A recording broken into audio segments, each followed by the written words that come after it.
Hello friends, नमस्कार। Judicial exam watcher channel से मैं राजेश कुमार सोनी।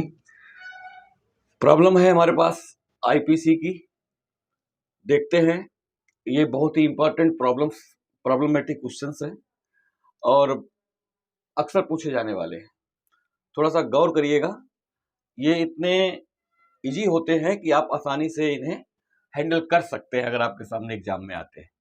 चलिए देखते हैं। हमारे पास समस्या है, सी को डी की हत्या करने को उकसाने के लिए। देखो, सी को डी की हत्या करने को उकसाने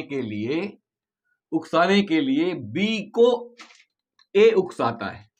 यानी कि वास्तव में यहां कौन उकसा रहा है? तो उकसा तो सभी रहे हैं, लेकिन मेन कौन है? कहां से शुरुआत हो रही है उकसाने की? ए से। ए बी को उकसाता है और बी सी को उकसाता है।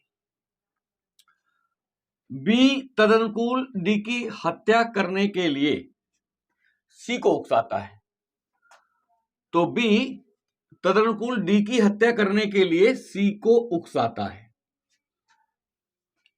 और बी के उकसाने के परिणाम स्वरूप सी डी की हत्या करता है। इस मामले में आपको लायबिलिटी तय करनी है सभी की। तो यहां पर उकसाना प्रारंभ कौन करता है? ए बी को उकसाता है कि वो सी को उकसाए डी की हत्या के लिए। इसलिए ए द्वारा बी के उकसाए जाने पर बी सी को उकसाता है कि वो डी की हत्या करे और बी के उकसाने पर सी द्वारा डी की हत्या कारित कर दी जाती है।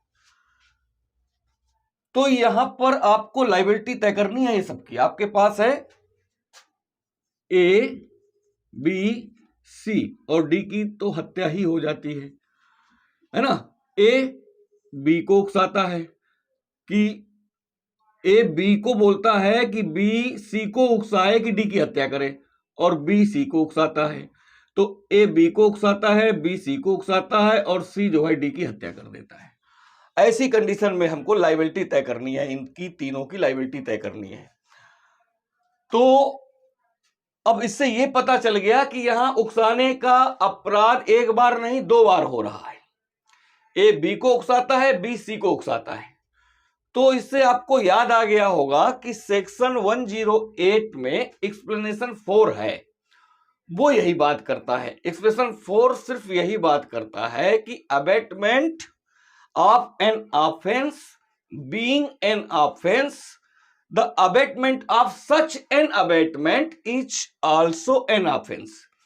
यानी कि दुष्प्रेरण का दुष्प्रेरण भी अपराध है, या यूं कहा जाए कि अब आप देखें यहां पर एक्सप्रेशन 4 बहुत साफ साफ बता रहा है कि abetment of an offence being an offence, यानी कि किसी भी अपराध का दुष्प्रेरण अपराध होने की वजह से, ये अपराध है। अबेटमेंट अपने आप में अपराध है। तो अगर ये अबेटमेंट सच एन अबेटमेंट, और इस दुष्प्रेरण का दुष्प्रेरण भी अपराध बना दिया गया है। कहने का मतलब यह है कि the abetment of an offence being an offence, किसी भी अपराध का दुष्प्रेरण अपने आप में अपराध है। पहली बात तो ये।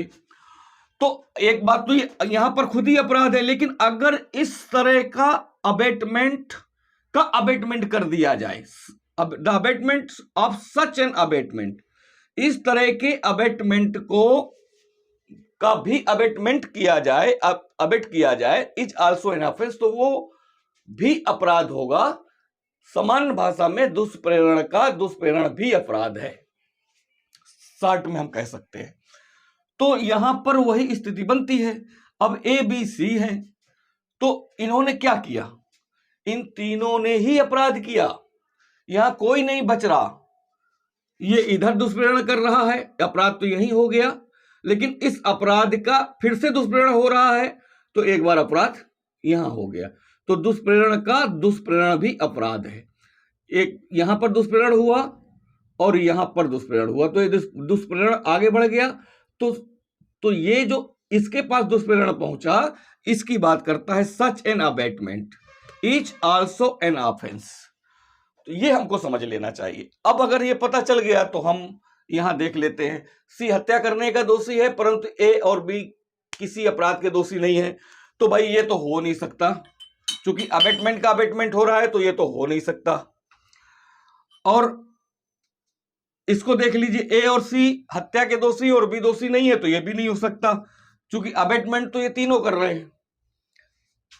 केवल बी और सी हत्या के दोषी है, ए दोषी नहीं है, बिल्कुल नहीं, ए तो शुरुआत ही कर रहा है अबेटमेंट की।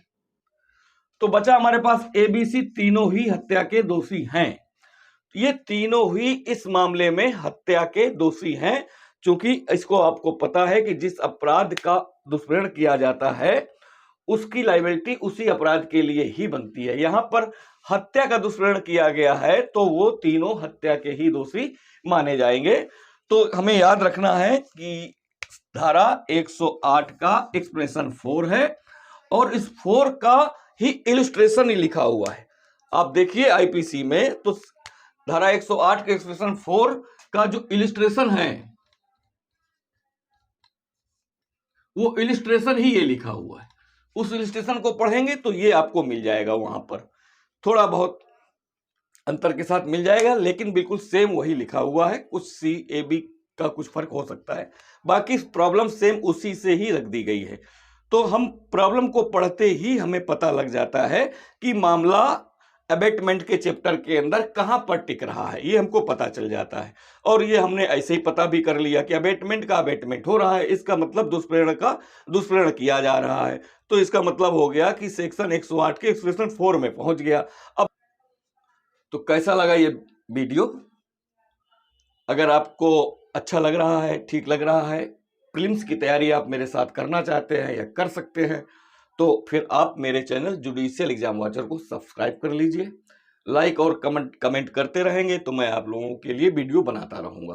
प्रीलिम्स की तैयारी लगभग सभी सब्जेक्ट के संबंध में मैं करवाने का प्रयास करूंगा। और अगर आपका स्वभाव भला करने का है और आपको अच्छा लगा ये वीडियो तो फिर आप इसे शेयर भी कर सकते हैं। Thank you for watching.